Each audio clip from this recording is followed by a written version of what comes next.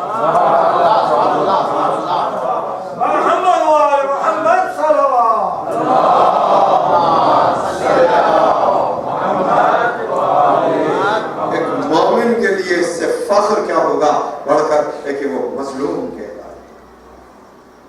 تو جب انڈیویجول اور انفرادی لیول پر نہ صرف مومن بلکہ مومنوں کا امیر بھی مظلوم کہتا ہے اور اس کے لیے فخر ہے، تو دنیا کی تاریخ میں ایک قوم بھی ہے کہ جو مظلومیت کو اپنے سینے سے لے کر چل رہی ہے،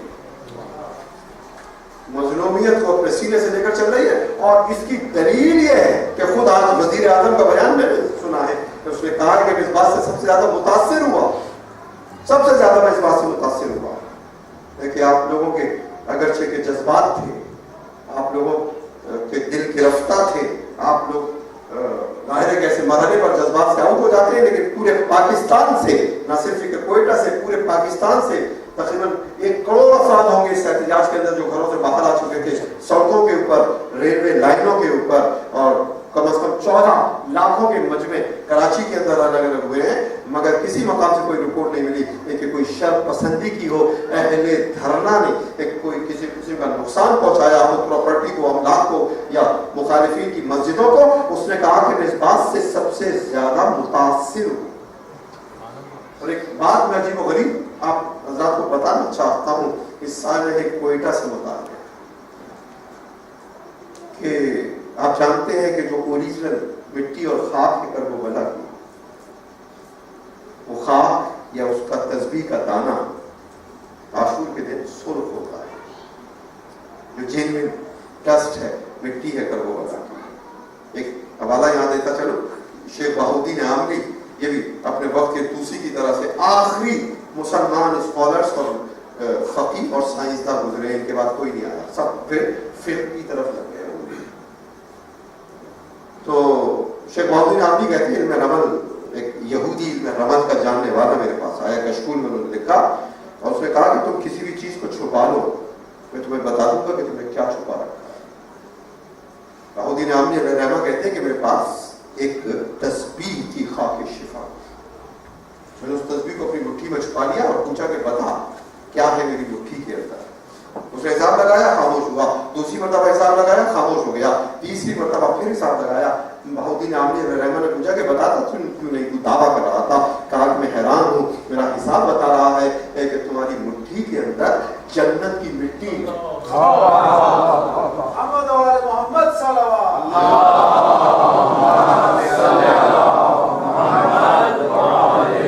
ہماری مٹھی کے اندر جنت کی مٹی پوشیدہ. عاشور کے دن سرخ ہوتی ہے، مگر یہ ساری نسبتیں یہ شہید حسین ابن علی علیہ السلام سے رکھتے تھے نا. پھر ایک دوست نے بتایا کہ ان کے پاس انہوں نے خود کربلا سے اس تسبیح کو خریدا تھا اور اس تسبیح کا ایک دانہ 2 رات پہلے سرخ ہو گیا اور میں نے خود اس کا فوٹو بھی دیکھا ہے، فوٹو لے لیا گیا، بالکل سرخ ہوا، صرف ایک دانہ. اور آج بھی میں نے دیکھا ہے دن کے وقت اس میں سرخی کے آثار تھے. تو آپ نے جانا کہ مظلوم کہ جن کی لاشیں ابھی تک دفن نہیں ہوئے، یہی وجہ ہے کہ یہ ان معنوں میں بھی شیعہ بنے ہوئے ہیں کہ مشاہد کر رہے ہیں جیسے کہ کرب و بلا میں بے گور و کفن لاشیں ہو گئے دفن. ہاں شکریہ، میں یہ معلوم کرنا چاہتا تھا. دور پر محمد والے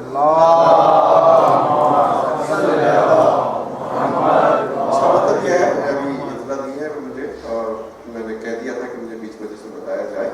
اس کا مطلب یہ بھی ہے، ایک تو وہ اپنی آخری آرام گاہ تک پہنچے نہ صرف یہ کہ ان کی روحوں کو سکون آیا بلکہ ان کے پسماندگان کو بھی سکون آیا۔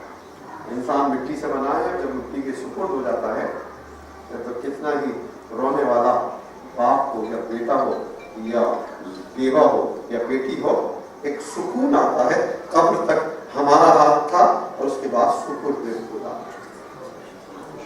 تو اس لحاظ سے بھی انہوں نے مشایعت کی 4 دن، چوتھا دن جو دفن ہوئے ہیں، یہ ہے شیعت کہ ان کے لاشیں بھی بے گور و کفن پڑے گئے۔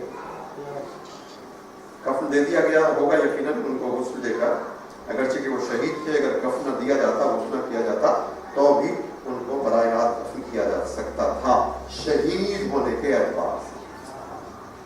مگر آپ نے اس بات کو جانا اور سمجھا کہ تسبیح کا ایک دانہ سرخ رہا یہاں تک کہ وہ قبر کے اندر پہنچا دیا۔ یہ ہے قلب و بلا کی نسبت، یہ ہے قلب و بلا کی اضافیت، ریلیٹیوٹی۔ عزیزان محترم، ہم اس منزل تک پہنچے کہ اقبال نے کہا ان کے بخشت بے یقینی نام ہے یقین۔ وہ حسین جو بے یقینوں کو یقین کی دولت دیتا ہے۔ میں اپنے ہزارہ بھائیوں کے لیے اشعار پڑھ رہا ہوں فارسی کے علامہ اقبال کے سید الشہداء کے بارے میں۔ ان کے بخشت بے یقین آرا یقین، ان کے لفظت السجود رو زمین۔ وہ جو بے یقینوں کو یقین کی دولت دیتا ہے اور وہ جو سجدہ کرتا ہے تو زمین کانپ جاتی ہے۔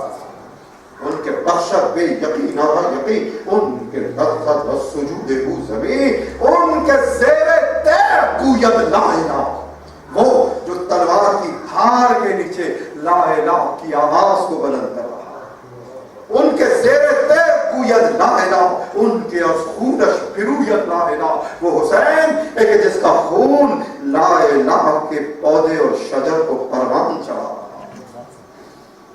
ان کے از خونش بروید لا الہ، شوکت بغداد و فر شام رفت، سطوت غرناتا ہم از یاد رفت۔ اقبال کہتے ہیں کہ بغداد کی شوکت ختم ہو گئی، بنی عباس مٹ گئے، شام کا کر و فر رخصت ہو گیا، بنی امیہ فنا ہو گئے، مسلمان اسپین اور اندلس کی تہذیب کو بھول گئے۔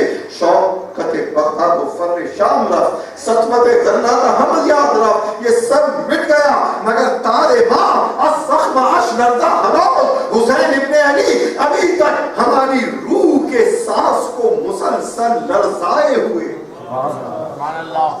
حسین ابن علی ابھی تک تار حیات کو حرکت دیے ہوئے ہیں۔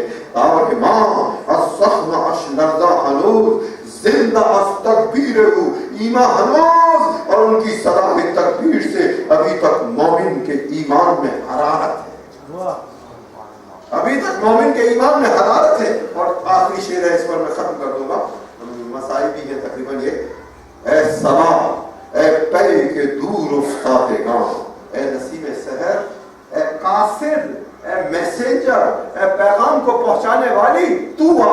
اے سما اے پے کے دور افتادے گاں، اشک ماں برخاو کے پاک او رسا، ہمارے آنسوؤں کو اٹھا کر لے جا، شہیدوں کی تربت تک پہنچا دے۔ نہیں، میں مسائل پڑھوں گا، ایک تھاٹ میرے ذہن میں آیا۔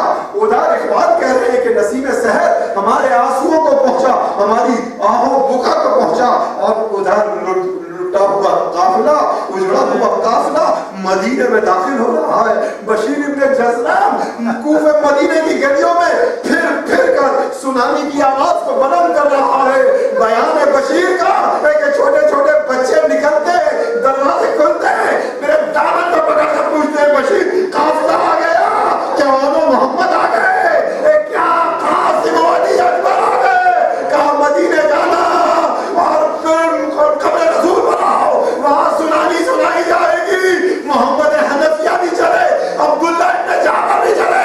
عبداللہ جب زینب کے خیمے میں داخل ہوئے، پہلے بہن کو بھائی کا پرزہ دیا اور پھر اپنے بچوں کا ہاتھ پوچھا، پہلے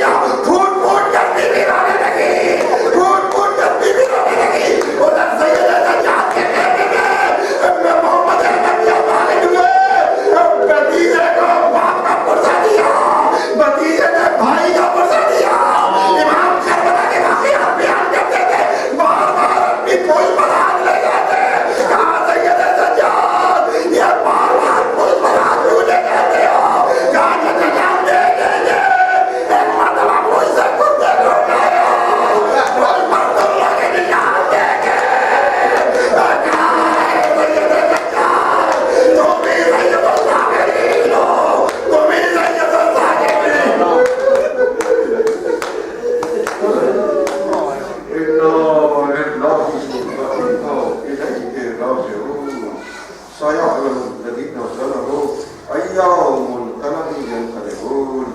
پروردگار بہت کے شہیدان کربلا، حسینان کربلا، شہدائے کربلا خصوصاً جو اب دفن ہو چکے ہیں اطلاع دی گئی، پروردگار ان کو اعلیٰ علیین کی جگہ عطا فرمائے. اور جیسا کہ میں نے ابتدا میں عرض کیا تھا کہ ان شہیدوں نے پاکستان کی ایک نئی تاریخ لکھی ہے. تو آپ نے جانا ہے کہ شہیدوں کی طاقت کیا ہے، مظلوموں کی طاقت کیا ہے. پروردگار عالم ان کے گھرانوں کو، ان کی فیملیوں کو نہ صرف یہ کہ صبر کی توفیق عطا فرمائے، بلکہ ان کو اس دنیا میں اور آخرت میں اس کا نعم البدل عطا فرمائے. پروردگار جو مومنین کوئٹہ میں ان تکلیفوں کا بہنیں، بچیاں، بچے اور پورے پاکستان میں اور پوری دنیا میں ان شہیدوں کے حقوق کے لیے آوازوں کو بلند کرتے رہے، احتجاج کرتے رہے، مجلسیں کرتے رہے، تدبیریں کرتے رہے، پروردگار ان کو بھی وہ ثواب عطا فرما جو مظلوموں کی حمایت کا ثواب عطا فرما. پروردگار عالم جو پریشان ان کی پریشانیوں کو دور فرما، جو بیمار ان کو شفائے کاملہ عطا فرما. پروردگار قرضداروں کے قرضوں کو عطا فرما، اپنے نور کا حجت کا ظہور جلد فرما. ماتم امام کیجیے. یا حسین یا حسین یا حسین یا حسین یا حسین یا حسین یا حسین یا حسین یا حسین یا حسین یا حسین یا حسین یا حسین یا حسین حسین جا چکے اب تیرا کام ہے زینب. حسین جا چکے اب تیرا کام ہے زینب. حسین جا چکے اب تیرا کام ہے زینب. حسین جا چکے اب تیرا کام ہے زینب. تسلی دینی ہے، سجا دینا دوا کو بھی، سنبھالنا ہے سکینہ سینے میں جا کو بھی. تیرے لیے تو ابھی یہ بھی کام ہے زینب. حسین جا چکے اب تیرا کام ہے زینب. حسین جا چکے اب تیرا کام ہے زینب. حسین جا چکے اب تیرا کام ہے زینب. اسیر کر کے یتیموں کا کارواں